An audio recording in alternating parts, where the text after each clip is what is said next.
बर्तमान देखंतु धान मंडी को नहीं आउ गोटे नुआ इनफॉरमेशन आसी जहाँकि सरकार तरफ काली गोटे बहुत बड़ घोषणा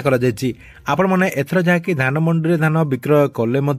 आपण जहाँकि इनपुट सब्सिडी बाबद को जो 800 टंका दि जाऊला से 800 टंका आउ आपण मैंने पाई पारिबे नाही जहाँकि सरकार तरफ एवं आपणकर गोटे नुआ निष्पत्ति नि मान्यवर खाद्य जोगाण मंत्री कृष्ण चंद्र पात्र घोषणा करछंती।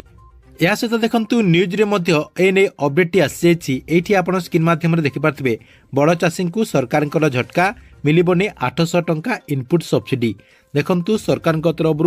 कहीं इनपुट सब्सिडी दिया जिवो नाही एवं बड़ चाषी सरकार तरफ कहीं एमिति कठोर निष्पत्ति निया जायछि एवं ए नै कौन सब इनफॉरमेशन रही आपण को देखंतु मु ए वीडियो माध्यम रे पूरा प्रूफ सहित जनईदेवी जहाँकि आपण माने वीडियोटी को शेष पर्यंत देखला परे से नहीं पूरा इनफॉरमेशन टी जानि परिबे सेति वीडियोटी को बिना स्किप करके शेष पर्यंत देखंतु। ता पूर्व वीडियो को गोटे लाइक कर दियंतु एवं जो माने चैनल टी को एजाय सब्सक्राइब करनांती चैनल टी को सब्सक्राइब कर दियंतु। तेबे सरकार तरफ ए नहीं कौन घोषणा करा जायछि एवं काहेकि खाद्य जोगाण मंत्री कृष्ण चंद्र पात्र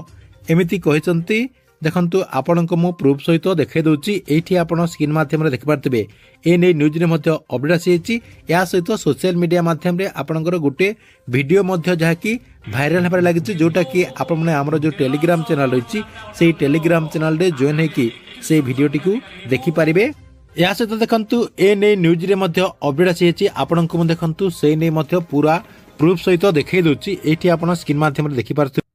एठी देखंतु लेखाई मिलिबनी 800 टंका इनपुट सब्सिडी बड़ चाषी को सरकार तरफ बड़ झटका दि जायछि आउ से माने इनपुट सब्सिडी बाबद को 800 टंका पाई पारिबे नाही। तेबे ए नै पूरा तथ्यटी कोन रछि देखंतु राज्य रे धान किणा को नै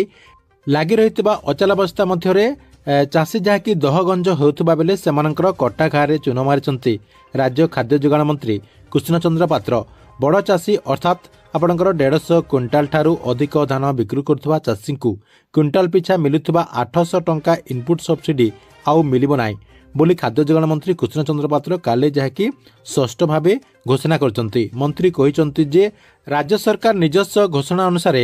चाषी ठारू सबु धान उठेबे मात्र 150 क्विंटाल धान परे आउ 800 टंका इनपुट सहायता दिया जिवो नाही। चाषी जहाँकि 150 क्विंटाल धान पर्यंत 31 टंका दर रे पाई परिबे। यह बाबद को आउ जेते धान थिबो ताहा जाके आपणकर 2369 टंका रे सरकार किनिबे बोली जहाँकि सूचना दिया जायछि।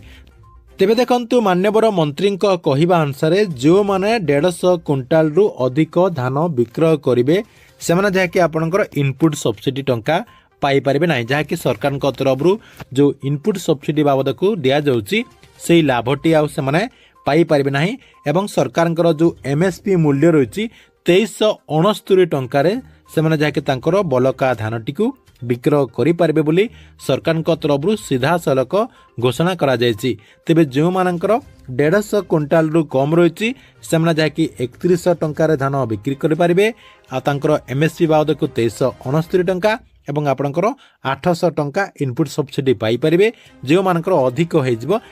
अर्थात जो चाषी 150 क्विंटाल रु अधिक होइजिवो सेमाने जहाँकि आउ इनपुट सब्सिडी पाई पारिबे नाही बोली मान्यवर खाद्य जोगाण मंत्री कृष्ण चंद्र पात्र काली जहाँकि ऑफिशियली घोषणा कर दैचंती। ठीक अछि एथिला आपणक पई धान मंडी को ने गोटे बड़ इनफॉरमेशन आपणक वीडियोटी केमती लागिला कमेंट बॉक्स रे निश्चय गोटे गोटे कमेंट करंतु एवं प्रत्येक दिन गवर्नमेंट नुआ नुआ योजना गुड़िकर इनफॉरमेशन गुड़िक जानिबा पई चाहुतिले हमर ए जो चैनल रही एई चैनल टी को सब्सक्राइब करके रेगुलरली देखुता।